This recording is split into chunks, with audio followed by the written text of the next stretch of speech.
Why is China bullying the Philippines? A question that has been echoing around the globe for a while now. As we delve into this issue, it's important to understand that this is more than a mere disagreement between two nations. It's a complex territorial dispute that has been simmering for years, with roots deeply embedded in history, politics, and the struggle for dominance in the South China Sea. China's claims over vast areas of this sea have led to a clash of interest with several countries, but today, we're focusing on the Philippines. A nation that, despite its size, has remained resilient in its stand against these claims. However, the question remains, why is China so assertive in this particular region? The answer lies in the strategic and economic significance of the South China Sea, a vital artery of global trade and a treasure trove of untapped resources. But it's not just about what's beneath the waves. It's also about projecting power and asserting dominance in a geopolitically volatile region. This video aims to shed light on this ongoing conflict, providing you with the necessary background, current events, and potential implications. So, buckle up, because this is a journey into the heart of a dispute that could shape the future of the Asia-Pacific region. To fully grasp the current situation, we must first dive into the historical background of the China-Philippines territorial dispute. The roots of the conflict stretch back to the mid-20th century. China's territorial claims over the South China Sea have long been a bone of contention, with the Philippines being one of several nations challenging these assertions. The core of the dispute revolves around the Nine-Dash Line, a demarcation used by China to lay claim to about 90% of the South China Sea, including areas that the Philippines considers its own. Historically, China has used a mix of historical documents, maps, and even archaeological finds to justify its claims. On the other hand, the Philippines, along with other disputing nations, leans on international maritime law to counter China's assertions. The Philippines in particular has repeatedly emphasized the United Nations Convention on the Law of the Sea, or UNCLOS, which defines the rights and responsibilities of nations concerning their use of the world's oceans. In 2016, the Permanent Court of Arbitration in The Hague ruled in favor of the Philippines, invalidating China's Nine-Dash Line claim. This was a landmark decision that should have alleviated tensions. However, China rejected the ruling, further escalating the dispute. Meanwhile, China has been expanding its maritime reach. In the past decade, China has been building artificial islands and military installations in disputed areas, a move widely seen as an attempt to assert its dominance and control over the region. This has raised alarm bells not only in the Philippines but also among other Pacific powers, including Japan and the United States. As the situation stands, the South China Sea is a powder keg waiting to explode.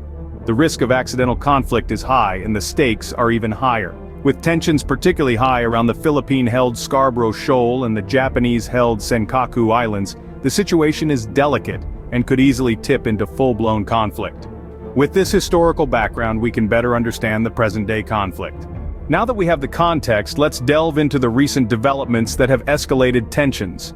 In a bold move that's causing ripples across the global waters, China has recently issued a new maritime law. This law requires foreign vessels to provide detailed information, such as their name, position, and estimated time of arrival, before they can enter what China refers to as its territorial waters. Now, the phrase territorial waters is where the crux of the issue lies. The definition is disputed, as China asserts sovereignty over vast areas of the South China Sea, including disputed islands in the East China Sea. These regulations have sparked worries about potential conflicts with Pacific powers like the US and Japan, who are unlikely to comply. And let's not forget the elephant in the room: the big question mark on whether these regulations are in compliance with the United Nations Convention on the Law of the Sea. In a surprising twist, this isn't the first instance this year of China trying to provide a legal justification for its maritime reach. The country passed a law earlier that allows the Chinese Coast Guard to use weapons in order to protect China's national sovereignty. The main focus of these claims? The South China Sea, a highly contested area that is also claimed by several other countries. The United States has voiced concern about China's new law, and tensions are running particularly high in the East China Sea around the Japanese-held Senkaku Islands. Chinese Coast Guard vessels have made numerous entries into Japanese territorial waters this year, leading to a potential for clashes. China has issued a stern warning, stating that it would consider military vessels trespassing in its territorial waters without notice as a serious provocation, and may take stronger measures to retaliate. The risk of an accidental conflict is high, and once a shot is fired, de-escalating the situation could prove to be a Herculean task. These recent moves by China have certainly stirred the pot, leading to increased international scrutiny. The question now is, how do these actions affect the Philippines? China's recent maritime laws and territorial claims pose a significant threat to the Philippines. As a country with its own claims in the South China Sea, the Philippines finds itself in a precarious position. The disputed waters are not just about territorial sovereignty, they are a lifeline for the country's economy. With a vast majority of its trade passing through these waters, any disruption could have a devastating impact on economic stability. Moreover, the South China Sea is home to rich fishing grounds and potential reserves of natural resources, both of which are vital to the Philippines' economic well-being. China's aggressive stance could limit access to these resources, threatening the livelihoods of countless Filipinos and putting a strain on the country's food security. Beyond economics, there's the matter of national pride and sovereignty. The Philippines, like any other nation, has the right to defend its territorial integrity.